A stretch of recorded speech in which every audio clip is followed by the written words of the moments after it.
Challenge me!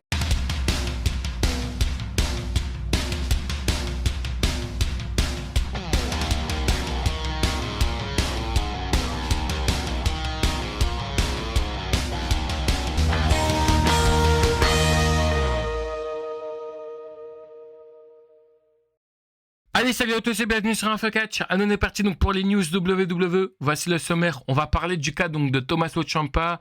On parlera également donc de Ava. On reviendra sur l'homme masqué qui a attaqué Braun Breaker du côté du Royal Rumble. On parlera donc d'une nouvelle recrue du côté de la WWE qui est Power Hobson. Et on conclura cette vidéo news avec Triple H qui s'est fait huer par le public saoudien. Pour cette première news, parlons donc de Tommaso Ciampa, à peine parti de la WWE, il va dans le show concurrent comme beaucoup l'ont fait et il est devenu champion de la TNT lors du dernier épisode de AEW Collision. Bon, j'ai envie de vous dire, félicitations à lui qu'il est devenu champion TNT. Après, de toute manière, est-ce que je suis surpris de voir Tommaso Ciampa du côté de la AEW? Pas du tout, parce que comme on le sait à chaque fois, de toute manière, quand il y a quelqu'un qui se barre de la WWE, en général, il va du côté de la AEW ou vice-versa. Quand il y en a un qui se barre de la AEW, ils vont à la WWE. Enfin bref, donc du coup, félicitations à lui. Pour le moment, on l'utilise bien en étant champion de la TNT. Mais est-ce que ça sera le cas par la suite? J'ai envie de vous dire que l'avenir nous le dira, parce qu'on sait très bien comment c'est du côté de la AEW, surtout avec Tony Khan qui adore les nouveaux jouets. Puis une fois qu'il en a fini de les utiliser, paf, hop, on les range au placard. Donc, en tout cas, félicitations à Tommaso Ciampa. Puis la suite, comme je l'ai dit, l'avenir nous le dira. Pour cette deuxième news, on va parler de celle qui n'a servi strictement à rien du côté de la WWE et je pense qu'on est tous d'accord pour ça. En fait, si Ava a été du côté de la WWE, c'est en grande partie grâce à son papa. Il faut savoir que déjà de base, Ava était sur le ring en tant que catcheuse. Ils ont vu que ça ne fonctionnait pas. Du coup, ils l'ont mis en tant que général manager du côté donc de NXT. Alors, certains diront qu'elle a eu un bon rôle ou non, moi j'en sais rien, je ne suivais pas trop NXT à ce moment-là, et là il faut savoir que apparemment elle n'a pas re-signé de contrat avec la WWE, donc du coup Ava qui quitte la WWE, est-ce que c'est une énorme perte? J'ai envie de vous dire que pas du tout. Après, comme dit, en tant que général manager, moi je l'ai pas du tout connu, donc au moins vous avez cette information pour les gens qui suivent NXT et qui se disent voilà pourquoi Ava n'est plus là, et vous le savez qu'elle a été libérée de son contrat de la part donc de la WWE. Donc on verra bien en tout cas où elle rebondira. De toute manière, avant qu'elle soit catcheuse, on ne la connaissait pas plus que ça, hormis juste qu'on savait que c'était la fille donc de The Rock. Peut-être que son père aura un projet pour elle dans le cinéma. Enfin bref, j'en ai aucune idée, mais de toute manière, c'est pas une énorme grosse perte. Pour cette troisième news, on va parler de l'homme masqué qui a attaqué Braun Breaker et qui lui a coûté son Royal Rumble. Ça s'est passé il y a quelques heures maintenant et depuis, on entend tout et n'importe quoi sur cet homme masqué. Il y a plein de photomontages qui sont disponibles sur les réseaux sociaux. Ça, c'est un petit peu, vous voyez, ça c'est quand on se bat sur les réseaux sociaux, on apprend tout et n'importe quoi. Moi, je vais essayer de vous donner le peu d'informations que j'ai pu lire, parce que comme je vous ai dit, c'est vraiment, encore une fois, très très très frais. Pour le moment, ce qui est véritablement officiel, c'est que pour le moment, on ne sait toujours pas qui est sous ce masque. C'est vrai que moi, personnellement, je pensais que c'était Austin Theory suite au fait qu'il était également aussi sous cette tenue lors des Survivor Series.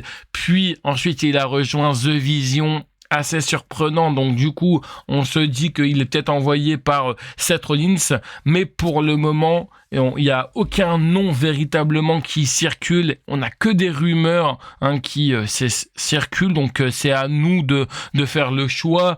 J'ai même aussi vu et entendu qu'on aurait le frère de Logan Paul, Jake Paul, qu'on aurait également aussi Logan Paul, enfin bref, qu'on aurait même Finn Balor aussi, enfin j'en sais rien, mais on entend tout et n'importe quoi. Donc faites vraiment très attention à ce que vous entendez sur l'homme masqué. Pour le moment, comme je l'ai dit, rien de véritables choses ont été divulguées sur lui. J'espère en apprendre plus et j'espère qu'on en apprendra plus lors du prochain épisode de Raw. Je pense qu'on va pas avoir Braun Baker qui va juste arriver comme une fleur. Il va vouloir enquêter et trouver qui est ce mec masqué. Donc en tout cas, j'espère que lors des prochaines semaines, on en apprendra un petit peu plus. Allez, pour cette 4e news, on va parler du cas donc de Power Hobson, qui est une nouvelle superstar de la WWE, celui qui était du côté de la AEW. Alors j'ai très peu d'informations sur lui parce que comme vous le savez certainement, je suis absolument pas du tout la AEW. Tout ce que je peux vous dire en tout cas, c'est qu'il était très mal utilisé apparemment du côté de la AEW. Un coup il se faisait squash, un coup c'est lui qui squashait les gens. Donc honnêtement, si tu as ça uniquement dans ton parcours, c'est pas oufissime, surtout qu'en plus quand tu vois la carrure du bonhomme, tu te dis il y a quand même quelque chose à faire. Donc maintenant, il a un nouveau nom du côté de la WWE, donc il va falloir l'appeler comme cela. Et puis juste avant qu'il n'arrive du côté du Royal Rumble, tout ce que je peux vous dire, c'est que la AEW aurait quand même essayé donc de le retenir en augmentant un petit peu donc son salaire, mais la manière de comment il a été utilisé, ça ne lui a pas plu. Donc c'est pour ça qu'il a également aussi décidé de ne pas renouveler son contrat avec la AEW. J'ai envie de te dire que à la WWE, c'est également aussi la même chose.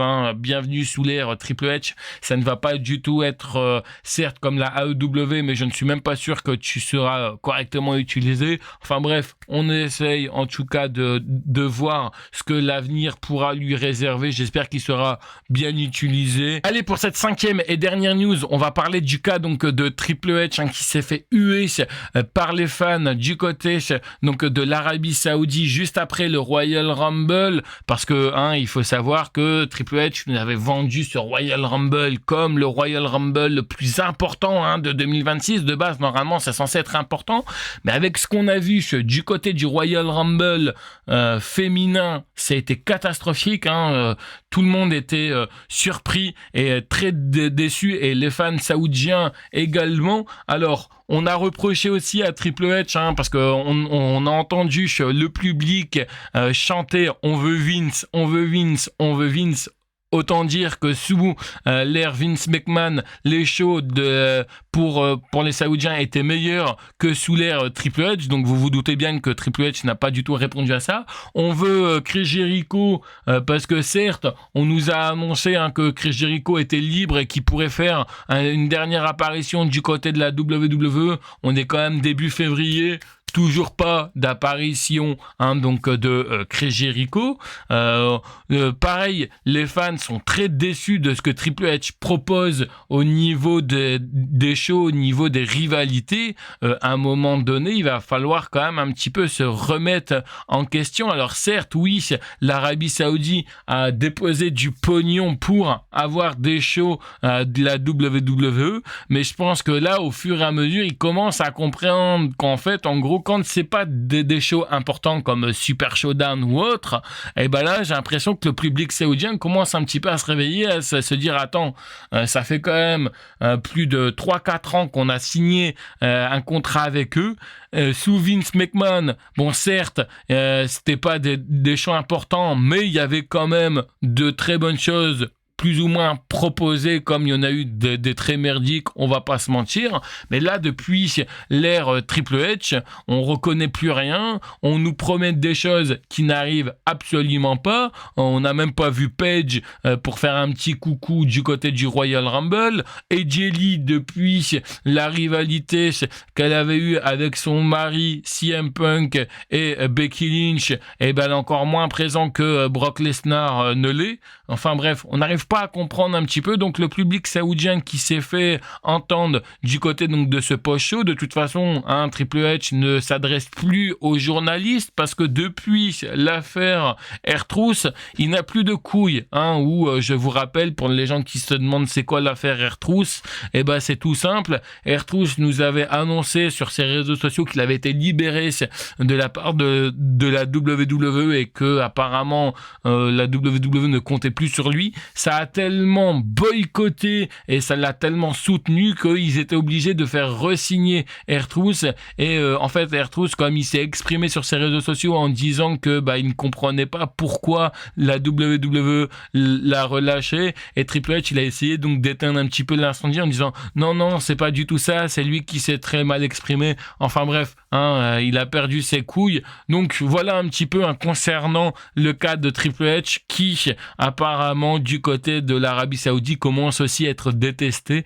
J'ai envie de vous dire que les prochains shows du côté de l'Arabie Saoudite, ça risque de gronder très fort s'ils n'ont pas un petit peu ce qu'ils veulent, et on peut quand même un peu les comprendre. Et je vous rappelle quand même que l'année prochaine, on a pour la première fois de l'histoire WrestleMania qui se déroulera en Arabie Saoudite. J'espère qu'en tout cas ils se sortiront les doigts du cul pour le prochain WrestleMania, parce que je pense que certes, les fans saoudiens sont un peu cons par moment quand ils veulent des Yokozuna, des catcheurs morts et tout, mais je pense que quand c'est, comme je vous l'ai dit un peu plus tôt, quand c'est des shows pas très importantes, il s'en fout. Mais là, comme c'est un show quand même qui est important, qui est quand même le Royal Rumble, la route tout droit vers WrestleMania, quand tu proposes un début de show comme ça, il y a de quoi de gueuler de la part donc des fans. Et juste pour conclure avec le cas Triple H, il nous a bel et bien confirmé que AJ Styles a bien pris sa retraite du côté de la WWE. Des négociations de contrat étaient en cours, mais il ne veut pas en dire plus par rapport à ça. Donc on ne sait même pas si oui ou non AJ Styles a accepté de re-signer un nouveau contrat.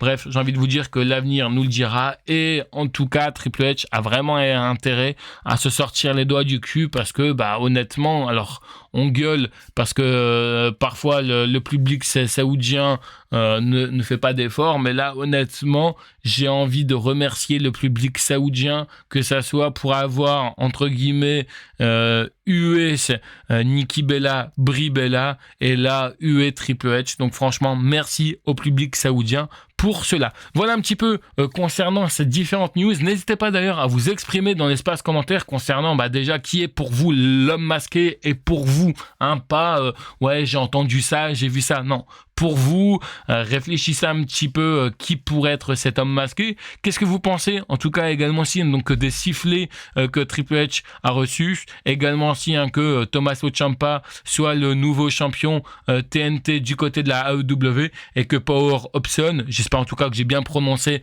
son prénom, soit une nouvelle superstar de la WWE. J'attends bien entendu tous vos avis dans l'espace commentaire. Quant à moi, je vous retrouve plus tard pour une prochaine vidéo. Allez, bye tout le monde.